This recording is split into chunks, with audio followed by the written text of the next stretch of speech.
Zdarec, vítejte u dalšího videa, je to den druhý ze série Free to Play, tak koukneme na to, jak to šlo. Teďka je pátek večer, myslím, že jsem se přeřekl v tom předchozím videu, tak snad mi nemáte za zle, že si pletu dny. Účet začal ve středu asi v 10 hodin, včera ve čtvrtek jsem točil další video a dneska je pátek 27. Takže třetí login day, jinak druhý den hraní je to dneska. Před předchozím videu se mi zdálo, že ta hudba mohla být trochu tižší. Myslím, že dneska by to mohlo být lepší tady v tomhle kusu. Takže jdeme na to. Začneme zase klasický screeny, které jsem si pořídil během toho hraní. Level 30 se mi podařilo udělat. Super, zase to nabídlo celkem pěkný stack, ale my jako free to play nic takového nechcem. Zároveň mi to dalo tady nějaké bonusy, relikvii a td. Hned jsem to navlíkl na šampiona. Pecka. Zdarma, jako vždycky. Chci. Eventy jsem plnil, samozřejmě vzal jsem všechny suroviny, co šlo. Dobrý. A taky na tom levelu 30 mi to dalo Farakina. Je to jeden z těch hrdinů, které jsem si vybral, že je můžu mít, takže těším se na něj, jsem zvědav, jak se osvědčí. Zároveň jsem se koukal na promokódy, které byly na některých stránkách jako aktivní a hlavně, co mě zajímalo, nebo na co jsem se nejvíc těšil, bylo to, že tam bylo napsané, že mi to dá 5hvězdová kuřata, která hrozně potřebuju na to, abych mohl vylepšovat rychleji svoje hrdiny. Takže jsem jich plno vyzkoušel, no a nefungoval skoro žádný, respektive jenom jeden, co jsem našel, a to byl tady tenhle, Welcome Gift. Takže to jsem tam zadal, dalo mi to, tady vidíte toho, ty vole, Bellovera, nebo jak se jmenuje, nějaké věci k tomu. Dobrý, lepší než drátem do oka, ale zklamalo mě, že ty ostatní kódy nejdou teda, co jsem zkoušel. Velká škoda, to by mi pomohlo. Jdeme dál. Potřebujeme dobré itemy, takže jdeme craftit. Samozřejmě tady 5 a 6, našel jsem nějaké materiály u sebe, hned jsem použil i tady ty čármy, co tady jsou, a dalo mi to úplný hovno. Tady vidíte třeba tu věc, kterou jsem z toho vykraftil, jo? 2 rukavice, obě 2 5kové, obě 2 modré a ta druhá je snad ještě horší, jo? HP accuracy, základní flat HP úplně k ničemu. Smolíček. Zároveň jsem, tady vidíte, že jsem vybral tu energii a ty bonusy, co jsem měl u těch epizod ze včerejška, protože konečně jsem na tom brutálu, na té 12 trojce, takže ji můžu efektivně využít. Všechno jsem to vybral a začal spotřebovávat na výcvik šampionů. Další tady. Vykraftil jsem mi zároveň Resilience artefakt, nebo Resilience set, takhle. A dalo mi to 6hvězdovou věc, dost slabou, bohužel. Máme na to samostatné video, je to 6 hvězda, je to legendárka, na někoho to navleču, protože je to druhý den, nemám na výběr, ale je to útočná česta a nemá ani crit rate, ani crit damage, ani samozřejmě ten speed. Accuracy tak se jediný k tomu hodí, ale OK, nemůžu si vybírat, ale určitě velmi rychle půjde z baráku tady tahle. Co tady máme dál? Mise! Klasika, jako včera, průběžně, když je to nějaká lehká věc, plním je dál. Zejména tady těch 300 gemů jsem dostal. Super. Tak, a takhle si to hraju a najednou se dívám, že ty vole, on to svítí jako fialově tady ten portál, ne? To je nějaké zvláštní. No a zjevně jako je akce na to, že jsou ty sacredy dvakrát tolik, tak den na to je 24 hodin na to, že máte dvakrát větší šanci z těch voidů. Haha, bomba. Tak jdeme vytahovat šampiony a dalo mi to rareko, Sedusera, úplně k hovnu. A pozor, zase rareko, Justiciara, úplně k hovnu. On se sice používá na fúzi, ale jo, na jednu fúzi, ale on sám se dá taky vykraftit. Takže nedá se nic dělat, aspoň máme nové šampiony, které můžeme potom zežrat na vylepšení těch, co máme. Myslím, že je vhodné se zastavit u tady toho gem nebo gem mineu na chvíli. Je to jedna z věcí, která vám zajistí pravidelný přísun gemu a jde si celkem lehce spočítat tu návratnost. Hodně lidí to na začátku otevírá, každý má to 3 levely, raz, dva, 3 levely. A každý z nich stojí 500 gemů, takže celkem 1500. Ta návratnost je, už si to nepamatuju, to nějakou dobu, ale tuším, že přes palec. Měsíc a půl, něco takového. Na tom úplném začátku vám nedoporučuju to otevírat, protože není to o tom, že by ten gem mine byl špatný, jako je dobrý a v tom dlouhodobém horizontu vám to vrátí, ale na úplném začátku nechcete spotřebovat velmi významné množství surovin na to, abyste to dostali za měsíc a půl zpátky. Rozhodně je dokážete využít lépe, ať už na ty masterky, které jsem na začátku zmiňoval, nebo později na nákup energie, nebo třeba šardu, abyste měli hrdiny, až bude akce nějaká na enchanty, za 900 gemů si je můžete koupit. Jinými slovy, pozor na to, na začátku, ne, že by to byla špatná investice, ale není efektivní, dokážete ty gemy využít mnohem lépe na ten počáteční posun účtu. A tady máme Brutála, 5,95 milionů damage, už se to zase zlepšuje, Narma, podívejte na tu holku, jaké jede pecky. Super, byl jsem spokojen a pak jsem si dokonce všiml, protože já jsem to pustil na auto, abych věděl, co se děje, že oni jsou všichni modří, tady tihle moji 4. Tahle je samozřejmě Void. No a viděl jsem, že jsem to dokonce zkoušel na červeného, takže špatnou afinitu pro ně. A i tak to dalo 6 milionů, tak jsem zvědav, až bude lepší afinita nebo nějaká neutrální, kolik to dá, za mě spokojenost. Tohle bylo na konci prvního dne, možná na začátku druhého, už nevím. Ale za to, že dá 6 milionů damage, první nebo druhý den na Brutal, oh yes. Jo, takže bylo to na konci, potom jsem pobral zase bonusy, nějaké suroviny, tady 6hvězdová česta, 6 hvězd, artefakt, na ty jsem prostě nadržený, ty chci na tom účtu a byla to slabota, nelíbí se mi, ani nevím, jestli se mi nakonec někomu dal, myslím, že jo, ale znouzecnost, neohřeje se tady dlouho tenhle kousek, hned jak bude lepší. No a dávali jsme se dál do farmení, tady vidíte nahoře tu 12 trojku, pořád dokola, pořád to stejný, tenhle screen jsem vyfotil kvůli tomu, že na začátku nemáte tady ten background multibattle, to znamená, že vy se prostě musíte koukat na to, jak oni je mlátí, je to otevřitelné, doporučuji, když se neumíte vymáčknout, natáčet video na YouTube, super to je. Dá se to otevřít až na levelu 45, respektive se vám odemkne tady ta quality of life věc. No hrozný, strašně mě to nasralo, vůbec nevím nebo vím proč, protože celou dobu musím koukat na ty fighty místo toho, abych mezi tím mohl si třeba poskládat gear nebo vylepšovat věci, já nevím, cokoliv dělat jiného, koukat se v té hře, naplánovat si, já nevím, mise, jaké tam jsou a absolutně nerozumím tomu, proč to Plarium to nechalo zamknuté až za level 45. A tak, OK, no, co už.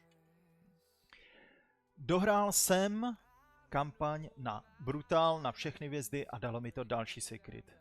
A jak už správně víte, tak ho otevřeme a protože máme neskutečných 12% pravděpodobnost na legendárku, tam tarada, je to legendárka, Lemniscate the Goldwing. Samozřejmě, že když člověk vidí ten zlatý zámlek, tak má radost.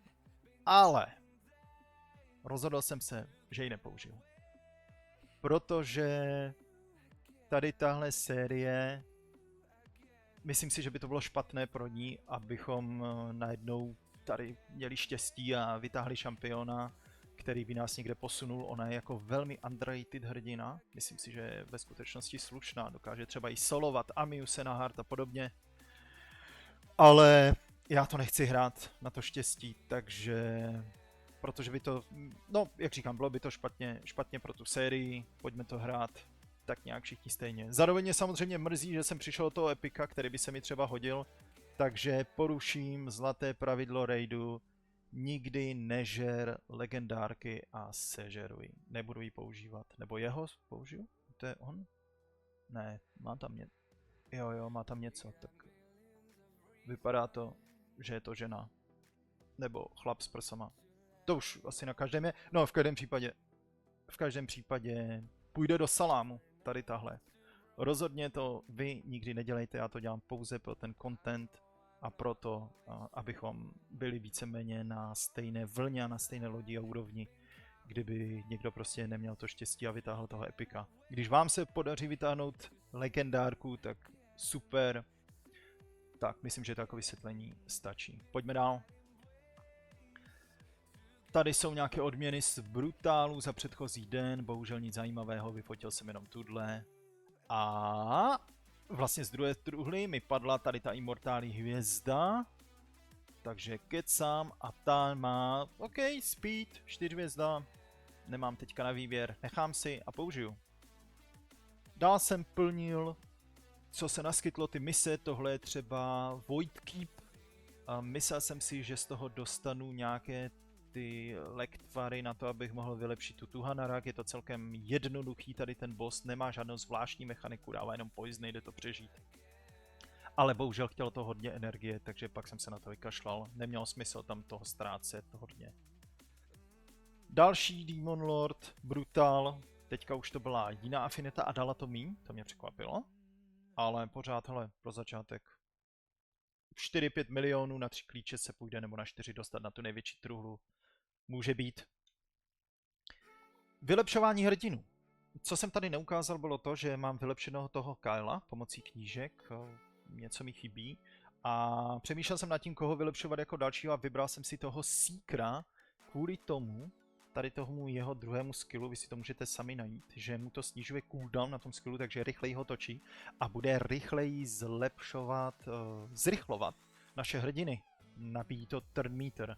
A s trochou štěstí, vidíte, že jsem tam nedal plný počet těch knížek epických, ale dal jsem tam jenom 2, protože s trochou štěstí mi to skočí hned 2 knížky do tady toho skillu, on to rovnoměrně, ta pravděpodobnost je, kam to bude skákat, ty knihy, který skill to bude vylepšovat, takže doufal jsem, že se mi to podaří a ani hovno. 4 padly sem a pak až ty 2 jsem to vylepšil, takže zbyla mi jenom 1, co už Seeker vylepšený, bude zrychlovat celý tým a bude se hodit. No a tady je Q. Kdybyste někdo nevěděli náhodou, jak se to dělá, tak v momentě, kdy chcete farmit, tak abyste to nemuseli neustále překlikávat, tak dáte ten multibattle, tady je Q a naklikáte ty šampiony, které tam chcete a v momentě dáte start ten multibattle a v momentě, kdy oni jsou vycvičení na plný level, tak on je automaticky doplní a vymění tady s těmi. Takže bez ničeho jiného se nehraje, kdybyste to měli manuálně měnit, tak se z toho zblázníte. Takže farma pokračuje. Co pak je tohle? Market. Vidíte, že já mám velký problém s hrdiny a s tím, co vylepšovat, takže tady vidíte ty dvojkové, že všechny kupuju pořád. Jo, tady dvojkový, tady shard. Jedničkové ne, ale dvojkové ano. Zároveň se koukám potom, kdyby tady byla nějaká speedová bota, 4hvězdová nebo 5hvězdová, protože jich mám hrozně málo, určitě bych ji koupil taky. Co pak je tohle, jo, další věci jsem sebral, život, teda energii a hele, a pak mi to dalo modrý shard, úplně jsem na to zapomněl, že je to tam může hodit do marketu, samozřejmě jsem ho hned koupil a musel jsem si to vyfotit, pecka. Když mi chyběly šampiony, tak jsem šel točit a zase další věc, která mě nasrala, teda vůbec nechápu, proč toto Plarium dělá tady tohle. Abych mohl vyvolávat do toho voltu, kde mám 600 míst, tak prostě na to musí mít level 60. Já to vůbec nechápu, proč to tam mají něco takového udělaného, proč to nemůžu dělat hned. Protože takhle to musím vyvolat normálně, ty šampiony potom přesunout, zase vyvolávat a tak dále. Nechápu. Co je tohle? Proč jsem to tu dal? 3hvězdového. 3hvězdový hodí se. Mám jich kolik? 314, a je kupuju tím, že farmím tu kampaň, tak mi přibývají, takže je to zdroj šampionů a může vám padnout i tady to rareko. Za mě dobrý. Beru. Další přísun surovin. Tím, že plním ty questy, tady jsem někoho dal na rank 5, 100 gemů k tomu. Pohoda, jak říkám, jsem ve stavu, kdy beru úplně všechno, co mi ta hra nabízí, všechno zhodnotím. A máme tady dalšího Brutála s trošku vylepšenýma šampionama, 7,24 milionů. Oh yes. 7 milionů na Brutál druhý den. Ale za mě dobrý. Za mě dobrý. A měl jsem z toho radost, že to dalo tolik, je to vyloženě na full auto, nic jsem tam neklikal, žádné presety jsem tam nedával ve smyslu, v jakém pořadí by měli jít ti šampioni. Předpokládám, že až se to zlepší, až oni budou, co já vím, na 60, až budu mít víc těch masterek, tak samozřejmě se na tom podívám a budu si s tím muset pohrát, aby to bylo ještě výkonnější. Takže na to, že tady tohle tam je vyloženě jako nahulváta poslané, tak ty vole, druhý den, dost dobrý, dost dobrý. No a pořád je to ta farma. Pořád ta farma dokola, vidíte tady 12 brutál. Soustředím se na to, abych dělal ty kuřata, respektive tady ty šampiony si vylepšoval, abych mohl vylepšit potom konečně buď tu Hanarak nebo tu Narmu na level 60, protože o tom to je. Není to o tom soustředit se na hodně šampionů a mít jich hodně na 50. levelu nebo 40. Jde o to vždycky postupně vylepšovat naplno toho šampiona. Tak a pak jsem si všiml zajímavé věci, že když jsem craftil, tak myslím, že to mám na dalším obrázku, jo, mám to tady. Tak já jsem přeskočil tady tu 4-5, protože jak už jsem zdegenerovaný z toho, že tu hru hraju dlouho, tak samozřejmě craftím jenom tady tu 5 a 6, kdekoliv, tohle mě prakticky vůbec nezajímá. Ale protože jsem na tom úplném začátku, tak jsem si říkal, ty vole, k čemu jinému jsou tady tyhle věci, protože na tu 5-6 už je nepotřebujete. Jo, až budu craftit tady tyhle, tak tam jsou trochu jiné materiály a budete jí mít dost, kromě těch cihel teda.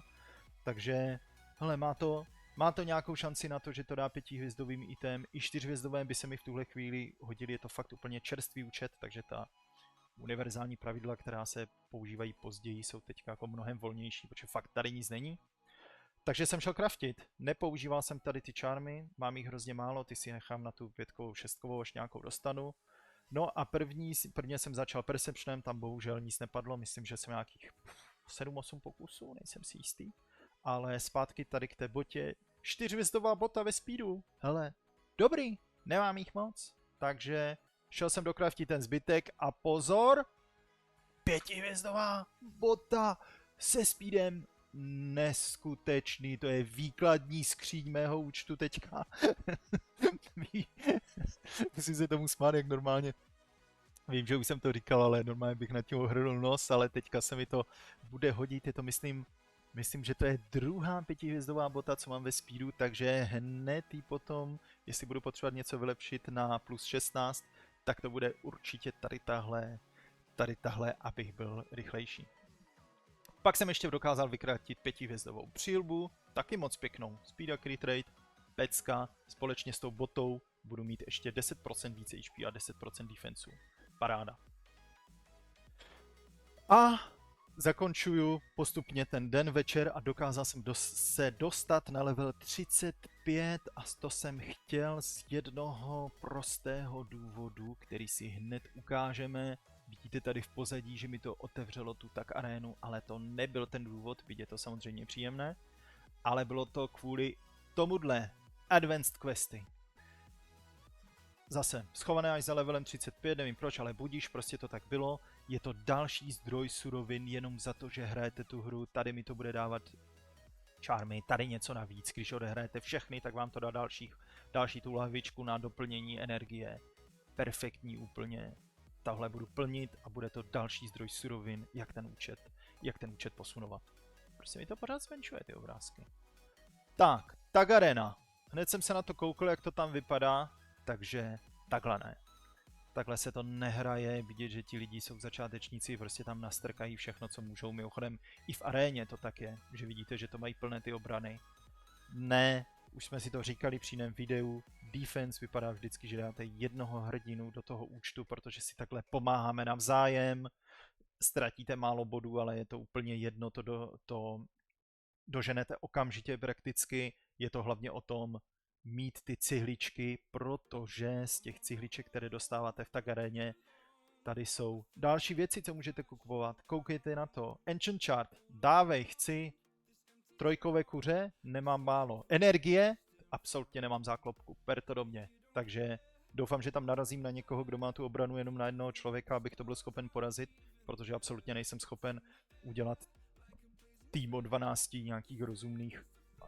ani jeden tým o 4 nejsem schopen udělat teďka nějaký rozumný, prostě abych tam dokázal vůbec něco porazit, měl ty cihly a mohl brát tady ty suroviny. Zase další boost pro toho účtu.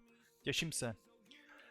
Tak a na závěr, doufám, že to jde přečíst, trošku to zmenším, jsem si půjčil jeden komentář, který tam dneska přibyl pod těmi videí od mistra Flimaka, protože v tom předchozím videu jsem zmínil, že si myslím, že by to šlo dát do 30 dní jako free to play a on říká, že ne, takže Flimaku, beru tě za slovo, uvidíme, jak rychle se nám to podaří.